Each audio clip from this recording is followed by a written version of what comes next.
Still sitting in a truck seat that's older than your favorite pair of work boots?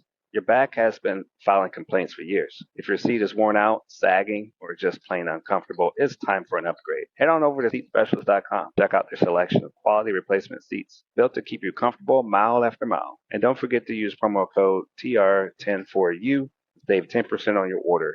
Seatspecialist.com, because a better ride starts with a better seat. Hello again, folks. It's your go-to guy, Ray, and that's delivered. I'm thrilled by this episode, highlighting the journey of John Rojas, a dedicated family man who is patient, caring, and understanding to everyone he interacts with, young and old. He is a great individual, self-sacrificing and giving in so many ways. He's currently at the helm of a family-owned business in trucking. Beyond this role as a business owner, John has made significant strides in providing support to educational institutions both locally and globally. In this episode, we delve into John's pivotal role in nurturing and guiding aspiring truck drivers, illuminating the paths to success in the industry. Listen to John's experiences that helped him gain invaluable perspectives on the education side of trucking. And yes, we also delve into the intriguing realm of autonomous vehicles and John's thoughts on this technology. John Rojas, take it from here, my brother. My name is John Rojas. I'm the president and CEO of Bumper to Bumper Easy CDL. What got you into trucking? Man, I grew up in trucking. My family, there's a long line of truck drivers. I actually learned how to drive a truck the day I graduated from high school.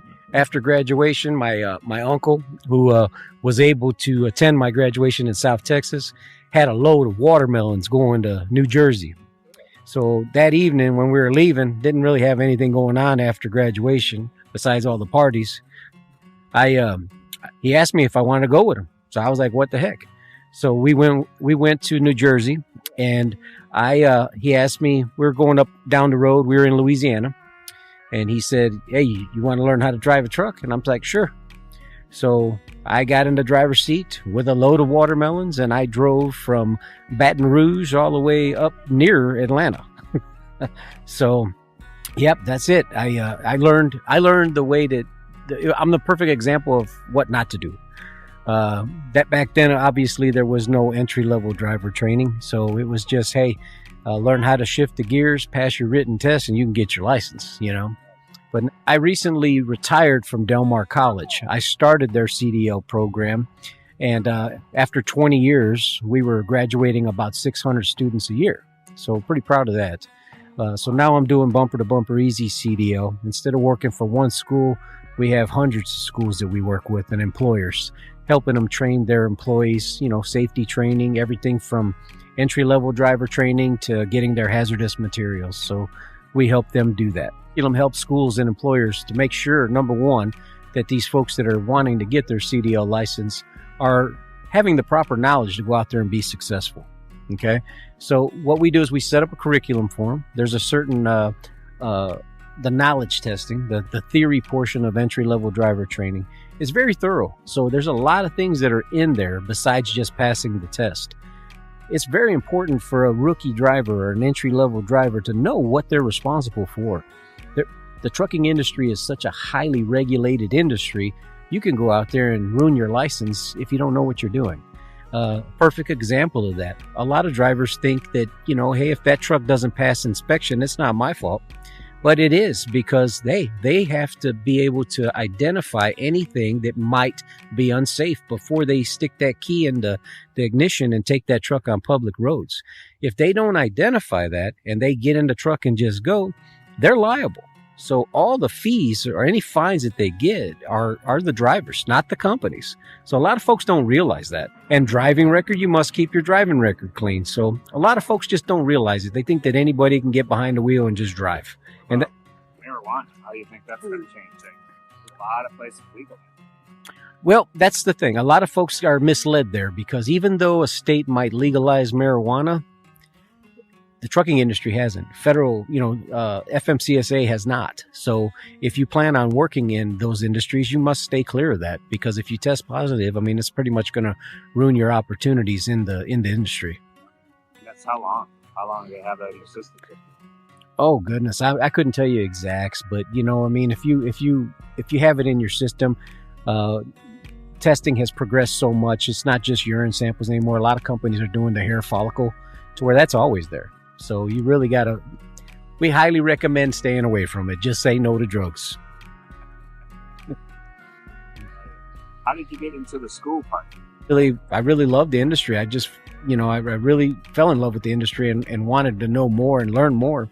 So I actually got my license. So when I got the license, me, my father, and my brother started a trucking company, Rojas Transportation, and we kept it for about 7 years. We jumped right in. We were doing heavy haul. We were doing oversized loads. We were hauling the concrete bridge beams, so like 125-foot bridge beams. That's what we got into. My brother was the main driver. I was kind of a backup, and then we had a couple other trucks as well. So we did that for a while, but my love was on the education side. So I stepped away from it and just focused on the education side of it from there. I'm glad you did. Yeah. Man, so how about like autonomous vehicles? What are your take on those? They're kind of a hot topic because it's easy to put on a video showing a truck with nobody in it, and people go, "Wow, look at that!" Where do you think that's going to go? What do you think the future looks like? Well, that was a real hot topic over the last few years. It's kind of calmed down a little bit. I am a firm believer in technology. I love technology, and I think in this particular case, technology is way before us.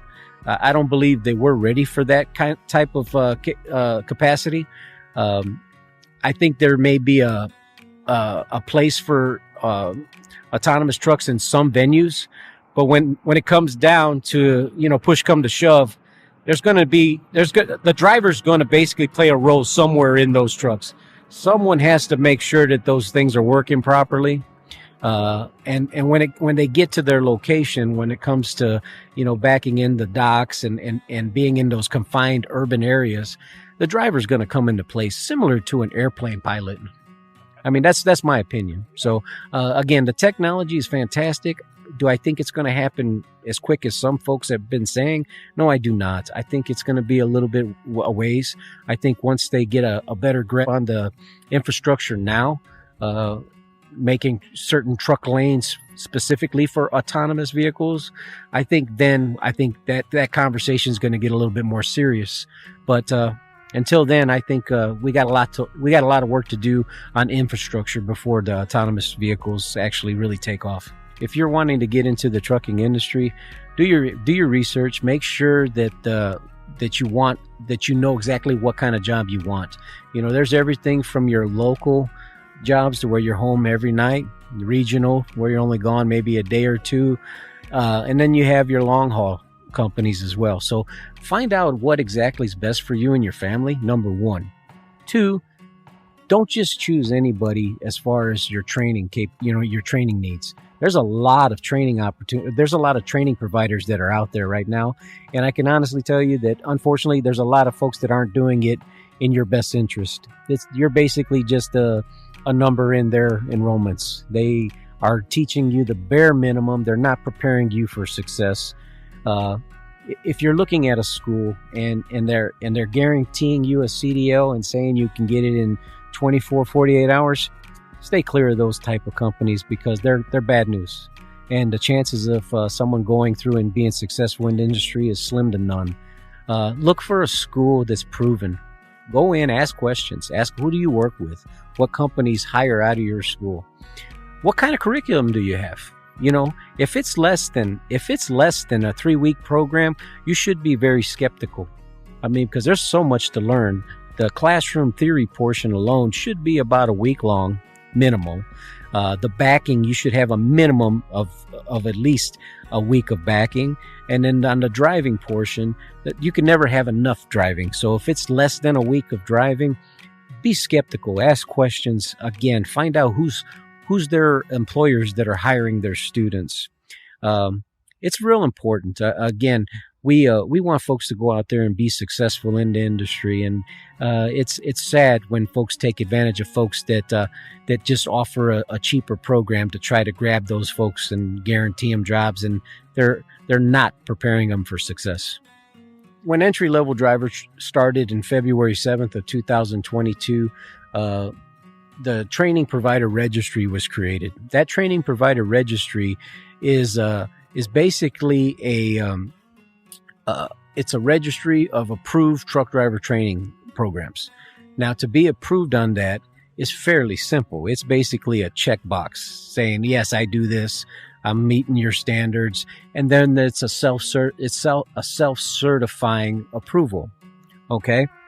Well, when FMCSA created this, put that into play to where these players that are not doing what they say they're doing are going to get checked, and they can get kicked off the training provider registry. So FMCSA is dedicated to make sure they get this right. Well, they actually started the process on hiring new reps to where they're going to be auditing the schools. When they don't have any concrete date that it's going to be implemented, but it could be any time. Yep. Mm-hmm. Thank you. You're welcome. Appreciate it, man. No problem, man. It's my pleasure. It has been an absolute pleasure to share the inspiring journey of John Rojas with you all today. John's unwavering dedication to his family, his community, and the trucking industry is truly remarkable. His selfless nature, coupled with his passion for supporting education initiatives, serves as a shining example to us all. Throughout this episode, we've had the privilege of delving into John's experiences and insights, gaining invaluable perspectives on the trucking industry and its future, including the fascinating advancements of autonomous vehicles. Well, if you need more information, you can always look to John for more resources at bumper-to-bumper-easycdl.com. And that's b2b.easycdl-online.com. They are a great resource. We thank you, John Rojas, for your generosity and sharing your story and wisdom. And stay tuned for more captivating episodes of That's Delivered. Until next time, this is your go-to guy, Ray, signing off. Are you a trucker looking for a safe and reliable place to park? Look no further than Truck Parking Club. With locations across the country, we've got the perfect spot waiting for you, whether it's daily or long-term parking. And right now, use promo code DELIVERED at checkout for an exclusive discount. Reserve your spot today at truckparkingclub.com and drive stress-free, knowing your parking is covered.